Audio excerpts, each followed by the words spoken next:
New D&D players are vulnerable to making every single mistake in the book, but almost no matter what they do, they have one bulletproof defense that stops them from being a bad player, and that is the fact that they're new to the game. But what happens when your newbie dungeon master makes every mistake in the book, all while lying and insisting that they are a highly experienced, lifelong player?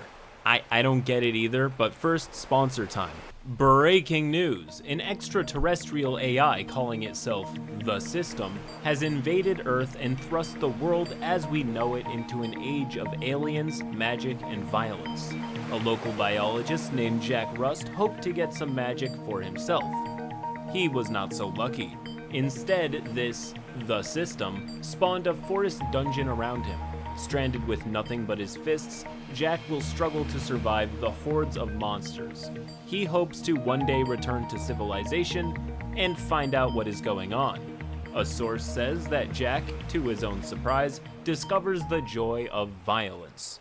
RPG players like me are regularly inspired by books and other media, and this book series will be full of the great storytelling people have come to expect from LITRPG books. If you're an inspired RPGer, then there is so much here that you could possibly implement in your game. So don't miss the start of this new action series from Valerios, link in the description. Roll post. This all happened mid last year. I met a woman in a Facebook group which was completely unrelated to D&D. We got chatting, she asked me what my hobbies were, and one is D&D. Turns out that she was into it too. She specifically said that she had experience with D&D throughout her whole life and was hoping to run her own game at some point. It was kind of an "oh nice" moment. Then the subject changed. 2 weeks later, I receive a message from her saying that she's pulled together a group on Discord and she's going to run a short campaign, and says that she thought she would invite me as she would love to have another experienced and knowledgeable player in her group. I thought, screw it, why not? So I joined her group. Big mistake. I immediately hit it off with the other players in Discord. There were 6 of us players, which is quite a lot for a first-time DM. The DM also told me that one of the players was going to co-DM with her since she's running a homebrew campaign and wanted someone to help out. Since she said she had experience throughout her whole life, she must feel pretty confident. From the 6 players, one guy was very experienced. I was decently experienced. 2 girls were new to D&D. The co-DM never spoke to us. She was apparently experienced, but the last guy was a terrible DM in his own games. I found out through people who played with him, and seemed to be constantly trying to poach people from our group into his, and acted like he was holier than thou. Anyways, the first major red flag appeared after the experienced guy and I asked what level we were starting at. The DM said, level 15, which we were shook about. It was meant to be only a 3-session mini-campaign, but 6 level 15 characters? So, we were expressing our shock and saying, are you sure? And she said, oh, is that high? I should have known then that was the moment I should have backed out. But I still gave her the benefit of the doubt, and we explained that 20 is the highest. 15 is very powerful. She kept us at 15 though, saying she could handle it. So we just went with it. Second red flag. I worked hard to make a good backstory, but when I sent it to her, she completely misinterpreted my race for a different race, and then tried to push a second major part to my backstory on me without actually asking if it was okay. Her phrasing was very much, this is what's happening to your character and why. I refused to accept that, and we had our first smallish argument. I basically said that's not how my character is, that she can't just change large parts of my backstory, and my character's personality just like that. And if she wanted me to have that kind of involvement in the main plot, then she should have told me before I created my character. She eventually apologized and the subject was dropped. Third red flag. Every time she referred to her D&D experience, she would start talking about games like Skyrim and Elder Scrolls. I didn't say anything at first, as I decided I needed more evidence that she was lying about her experience. The first session of the game wasn't all that bad. We weren't rolling much dice as we were mainly gathering information and role-playing. We were characters from the normal D&D time and setting that were mysteriously brought into the future in 1980 and had to figure out what was going on. Her world and plot seemed to be a mix of the movie Bright and Stranger Things, which was a little cringe but playable. I noticed her lack of knowledge and experience during a couple of skill checks that she had no idea how to do, and she had no idea the Feywild was another plane of existence. The co-DM never showed up to the game. She was supposed to be the DM's best friend, so I stepped up and started helping the DM. Second session rolls around and the co-DM is a no-show again. I offer to be the co-DM and the DM agrees. Again, she has no clue how or when to call skill checks, seems to barely understand skill checks. So I help her call them. I'm constantly having to manage the bad player that is always trying to take advantage of the unknowledgeable DM and stretch the rules. But the moment DM's lies about her experience were 100% without a doubt proven was during our first combat. She put 5 level 15 players up against 2 slightly beefy mimics, and the only thing she knew was to say, "Everyone roll initiative." She had watched a bit of Critical Role in the past. She didn't even know how to do initiative or what it was for. I had to school her throughout the entire combat, right down to what rolling for attack is, to how the damage dice versus attack roll is different, what AC and DC meant. I even had to tell her that me saying, "I do 17 cold damage," does not mean the mimic immediately freezes. I was playing a sorcerer, so I just hit the things with cantrips the whole time, and she ended up giving me inspiration for doing the killing blow for both mimics. She honestly thought it was a hard encounter when, in reality, only one player was bitten and we all had over or just under 100 HP each. It's so funny watching the DM try to Rango her way through the D&D game. There are just too many marks of a beginner DM that does not have it figured out. It's nothing that some time and learning can't fix, but at the same time, it's so stupidly dishonest I can't even see why this big lie was considered in the first place. But the DM is going to cause much bigger problems than common newbie unpreparedness. The rest of the session was boring and mildly frustrating with her constant info dumping in-game and the irritating mouth noises you could hear through her mic every single time she opened her mouth. I decided I wasn't going to leave because I wanted the 2 girls who were new to D&D to have somewhat of a good time, so I decided to stick the campaign out and co-DM. I spent 3 hours after the second session spoon-feeding the DM information, giving her homework, and talking to her about what she could improve on, which she appreciated. Frustration among the players grew even more in the third session. Apart from the bad player, he was acting like he loved it and was always trying to give her terrible advice. Luckily, the experienced guy started helping me shut the bad guy down. The main issue we had with the DM was, obviously, the lack of knowledge, plus the info dumping. It was so bad that none of us could keep up with writing notes. It was impossible. The plot itself was extremely layered and hard to understand. Vecna and the Raven Queen were a big part of it. Also, she kept messing up the timeline. It was meant to be the 80s, but there were things like touchscreen phones. We were not done with the campaign by the third session, so we all said that we'd play for 2 more sessions, so she needed to fit it all in. Being she had no experience with D&D, she had no idea how long it takes players to get through things, and we all only signed up for a 3-session campaign, so we were only willing to play 2 more. I continued educating her out of game. The 4th session is when it all imploded. OP is doing something in this story that we haven't heard anywhere else. Instead of simply complaining to the DM or silently seething, OP actually took on the mantle of co-DM and tried to fix the game from within. This is a power move and I hugely approve of it. Now for the bad news. Why on earth would a DM with little rules grasp choose that level? Did she just draw that number in a lottery? If you're a brand new DM or even a moderate beginner, please, I beg you, do not run a high level game until you have a solid grasp on low level play. A new DM equipped with only a bare bones knowledge of the rules can absolutely make a low-level game great on their first try. The same DM absolutely cannot get the same result in the higher levels. Creating problems for high-level characters is a whole nother beast, as their massive skill bonuses, powerful abilities, and spellbooks turn most mundane challenges into minor inconveniences. I say this, by the way, not as a critique.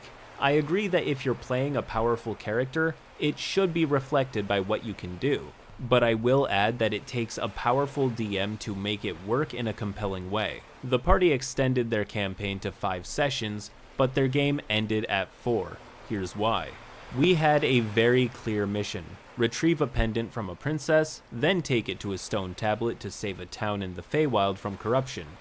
When we went to retrieve the pendant, the princess kept trying to pull us into a side mission, which had no benefit to us. She would not give us the pendant until we spoke to her mother, so we stole it from her.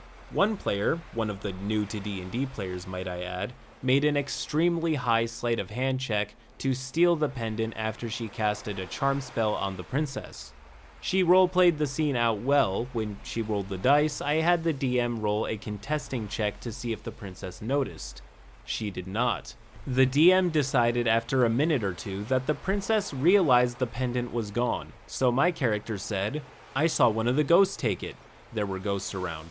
I rolled an extremely high deception check, plus 10 modifier. Princess failed her insight, so she went into the direction my character pointed. Then my character told everyone to run out of the building. The DM proceeded to block us into the side quest by having all the ghosts materialize in front of the door before we got out, lock the door, and then the princess's mother teleported into the room. All of us were pissed, because she rolled no checks for any of it and was basically forcing us through a pointless side mission that we worked hard to avoid.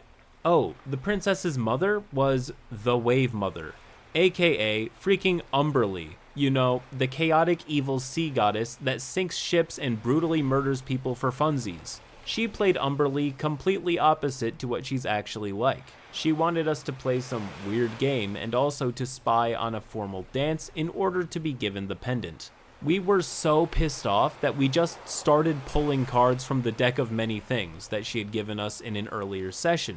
We completely derailed that session in protest.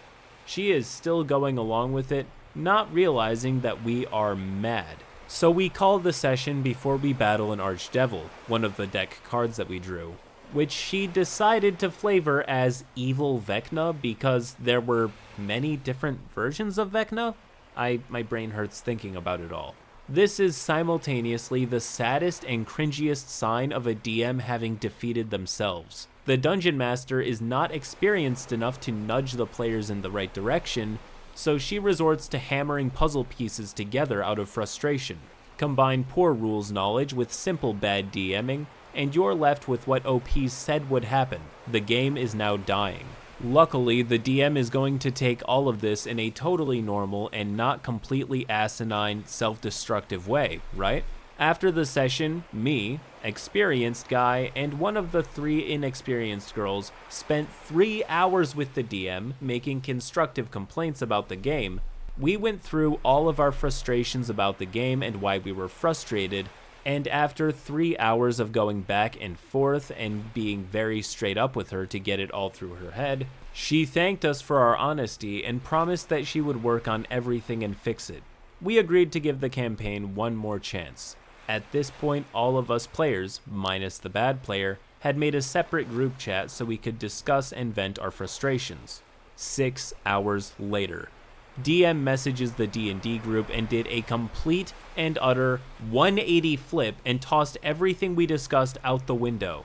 She blamed the failure of the session on us and said, "You should have been doing what the DM wanted you to do, because it is her game and we were the bad guys for just not going along with what the DM wanted us to do."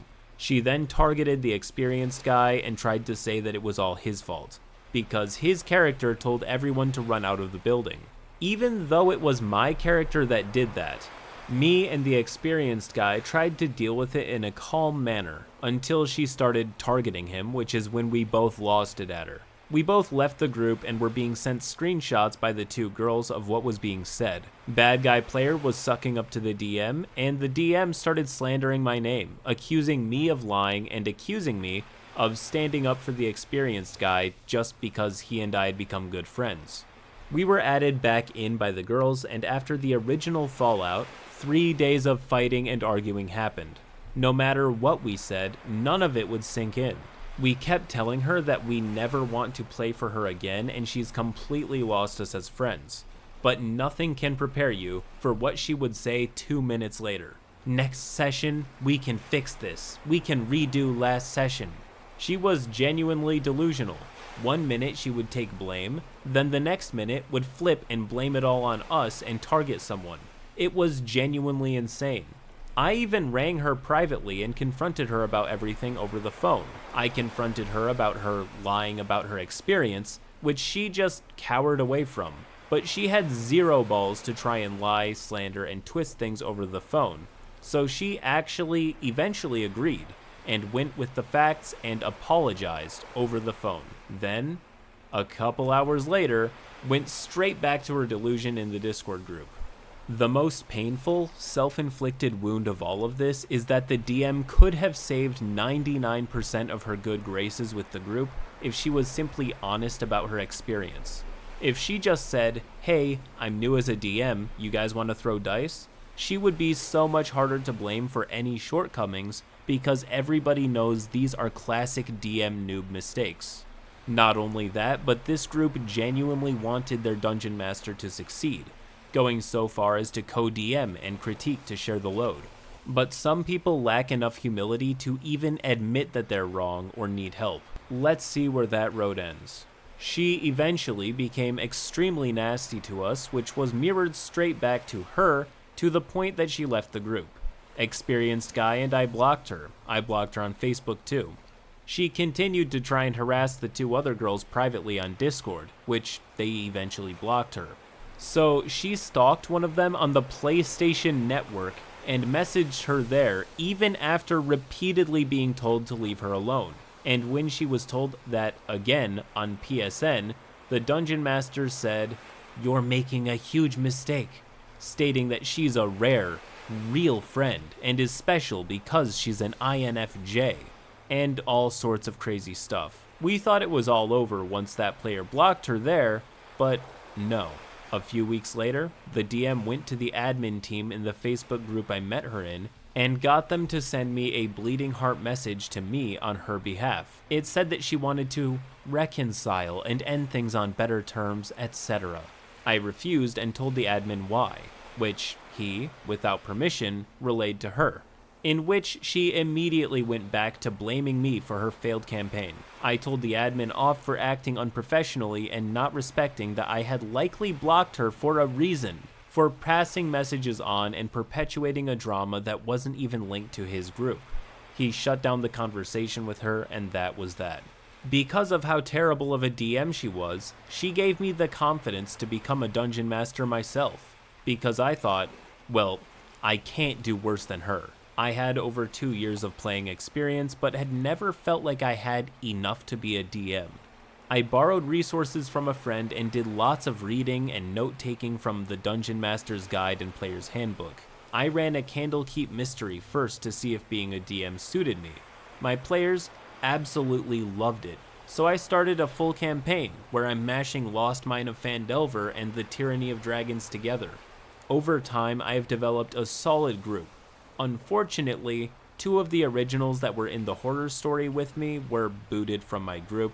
One was the experienced guy, who was booted because he did an awful thing to us, and the other was one of the experienced girls who became a very difficult player to deal with, made a lot of us uncomfortable. And after I attempted to establish some boundaries, she lost it at me, so I had to kick her. Now my group is made up of 5 good, long-term friends, one of which is the other inexperienced girl. And I have a bunch of others in my server that hang out and learn stuff in my learning channel. My players say that they look forward to our game every single week, and the ones that play in other games say ours is their favorite, which makes my heart so happy. We also play Minecraft together and just hang out in voice chat all the time. I love my group, and if I didn't go through that horror story, I never would have become a DM and developed this group.